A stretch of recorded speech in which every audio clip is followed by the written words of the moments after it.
Hey guys, I'm back with more Katawa Shoujo. In the last episode, we were talking to Kenji, who was naked for 9 minutes of the video. So, nothing to say about that, really. And then we got to class early, and then Lily showed up. So we talked with her a little bit, and then these two showed up, Misha and Shizune. And now we're having a little, I guess, debate. Not really a debate, but they're kind of arguing, Lily and Shizune.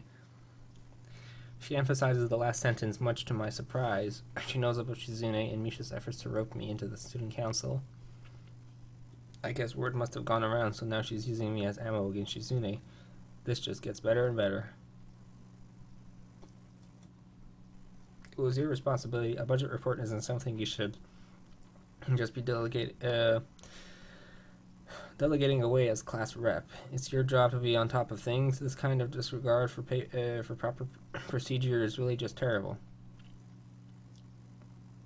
They completed it, being capable of doing so, but the students have been sick recently, so they could not come to school and give it back to me. If you want, I will apologize on their behalf for getting sick.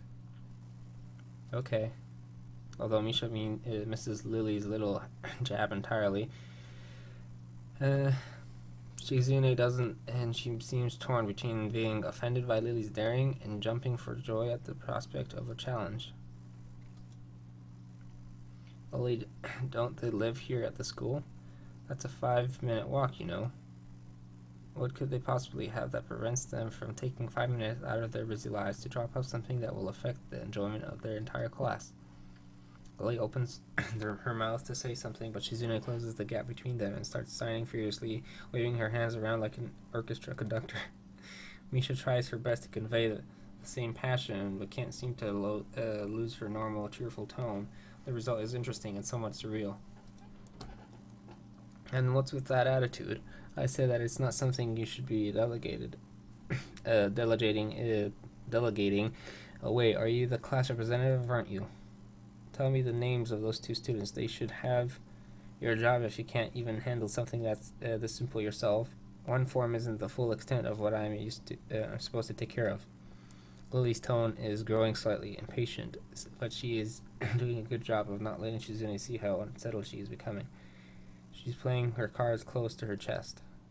Shizune, on the other hand, wraps her fingers cheerfully along the edge of her glasses, knowing Lily can neither hear nor see how excited she is. What do you mean, hear? She can hear. She's not deaf. What? Alright. Of course, you do so much, class rep. It must be so difficult being you. Lily tightens her lip at Misha's words, clearly understanding the intent behind them, even though Misha delivers them without even a hint of the sarcasm which they were meant to have. Shizune and Lily don't like each other. That much is clear, but this seems a little much. It seems like Lily has had enough and is ready to push back. What? I was actually just discussing the budget report before you came by. You must be very talented to have finished all your student council duties so quickly that you can track me down to make sure I don't forget my own. Are you accusing me of slacking off? It seems like you're confusing me with yourself. I don't think so. That would be a very difficult thing for me to do, comparing myself to you. You're right, the difference between us is like heaven and hell. And it's not hard to guess which one you might represent. The air between them ripples with the heat of their enmity. Well, not really. They can't disguise it anymore, though. Even Misha looks like she's beginning to understand the real nature of this conversation. Hichan, don't you slack off either. What are you talking about? Aren't you taking part in the festival, Hichan? You are, aren't you? Then I hope you're going to do a lot more to make sure it goes smoothly than this person.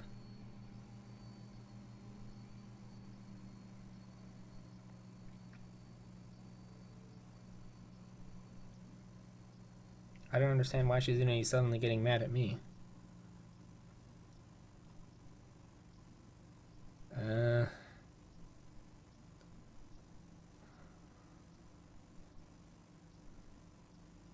Well, the nicer thing to say would be this. Hey, I'm the new guy, remember? It's not like I could have done much even if I wanted. That's right, you shouldn't expect a transfer student to jump right into it on his first week. Lily taking my side feels oddly comforting, so I decide to back her up too. Yeah, you're being unreasonable with us both. Excuses. Miss Class Rep has had plenty of time to deal with her report, and repeatedly offered you a position to help with the student council work, but you refused to commit yourself to making the festival a success. Yeah, but as I said back then, I'm not sure if I don't have time for this right now. No matter what I do, it will mean being drawn into a confrontation with Shizune, and that is what she wants. Whatever, forget it. I turn my back at them. Early class is going to be starting soon, so we can talk more later. I'll tell Hanako you were looking for her. I can feel Shizune freezing. Maybe this is the first time she has ever been ignored in such a blunt manner. Thank you, Hisao. I'll leave now then. She gives me the sweetest smile I've seen all week and turns on her heels to make her exit. As soon as Lily walks out the door, I suddenly start feeling reluctant about turning to face Shizune. I can feel her eyes burning into my back and can't bring myself to look at her. She must be furious. I keep expecting Misha to say something to alleviate the tension, but it really is wanting too much. In the end, I go back to my seat and listen to the sound of Shizune's footsteps as she marches out of the room. She doesn't return until a few minutes before class. Hanako doesn't come to the morning class at all, leaving her seat looking empty and lonely in the back of the classroom. I have to tell her that Lily was looking for her if I see her later. After the events of this morning, class is pretty boring in comparison. I turn the pages of my textbook lazily. I have a bit of catching up to do, despite trying to keep up with my studies at the hospital, but I'm not feeling that enthusiastic about it. The clock at the front of the room sounds unbearably loud. The teacher hasn't said anything in over 7 minutes, instead opting to cover the board in rows and rows of equations taken directly from the book. The rhythmic clashing of chalk on blackboard seems to synchronize perfectly with the ticking of the clock. I start to copy down the equations just to pass the time, even though they are right there in the textbook. When the bell rings, I'm not in a hurry because I have nothing to do, so I stay for a while reviewing what we covered in class today. I prefer to leave that anyway, so I don't have to deal with crowding in the hallways. I noticed Shizune and Misa have also stayed behind, talking to someone from another class. Shizune signing so fast. Her hands make noises like swords cutting through the air. Maybe there is a pent-up anger in there. Misha is trying desperately to keep up, but it's clear she can barely manage to even understand her. I put my head down whenever whatever they're discussing looks like serious business. Shizune signs to the point where her wrists crackle and Misha struggles to spit it out in word form. Sometimes she trips over herself like she's dealing with tongue twisters, and then on top of that she has to sign back anything the other girl says. Seems like a rough job. Misha looks tired, like she's about to faint. Luckily for her, her business is soon finished and the girls sit down on their seats again. Oh, I'm so tired. She's hanging her head limply on her desk, looking exhausted. I'll use the opportunity to reconcile with Shizune a bit, without getting roped into the student council thing again, though I suspect that door is now closed for me. Festival preparations must be tough for you. Indeed, the people in the school seem to be taking the festival very seriously. Whenever I see people idling around before and after classes, they're always talking about their plans for it. It's kind of neat to see everyone being so enthusiastic about it. I'm probably the only one who doesn't have something to do. Shizune scoffs at me first, as if trying to decide whether to ignore or sneer at me, but in the end she starts signing without doing either. Misha perks up looking at her hands with slightly unfocused eyes. She signs with harsh, heavy dramatic strokes. Misha translates her signing into speech for me. She does it so well it's almost like Shizune is actually speaking, transmitting her thoughts directly through Misha. She must have practiced it rigorously. Well, of course we're in the student council, so we're pretty busy. It's an important duty of ours to ensure the success of the festival with all our strength. We would shame ourselves in front of the past student council generations if the festival were to fail. That's why there must be no flaws, I think that was encumbrances. No, nothing that might make the festival short of perfect. Shizune's passionate speech and Misha's acting are really oddly fitting of them. Oh, hello. I look over my shoulder and see Hanako peering timidly into the classroom, most of her body hidden behind the door. Hey, playing delinquent again? Hanako blushes hard as Misha's straightforward jab, even if it was only in jest. Shizune stares at her, probingly, causing Hanako to look down and start backing away to the point where only her fingers can be seen wrapped nervously around the edge of the door. Why are they being so mean? Maybe she is showing her dislike of Hanako by association of her dislike of Lily. It appears so, and Hanako probably knows it as well. What is it, Hanako? Has Lily been here? Sorry, haven't seen Sato. She came by in the morning, though. Hanako keeps looking uneasily at Shizune, who stares back at her with her usual studying gaze. What is she trying to do?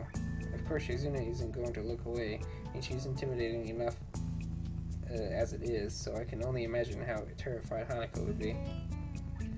It is a little uncomfortable watching Hanako's reaction to Shizune's normal behavior. This is what happens when two people of two different extremes meet, it seems. Do you know where she is? If she has any sense in her head, she's in her classroom working on their festival project, but who knows where that woman is loitering at.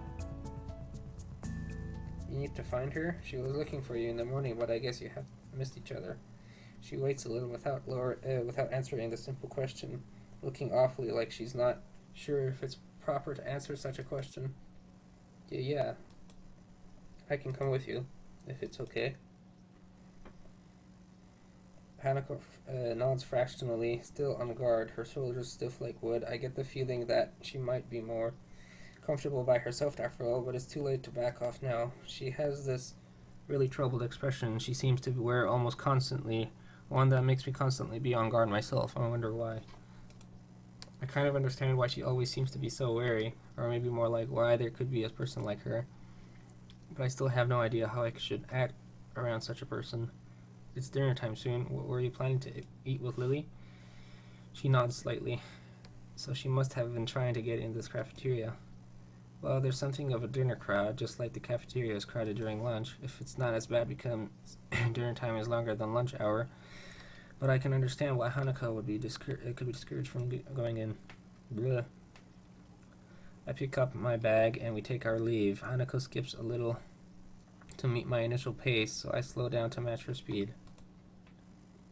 It doesn't take long for us to be walking at a comfortable pace down the hallway.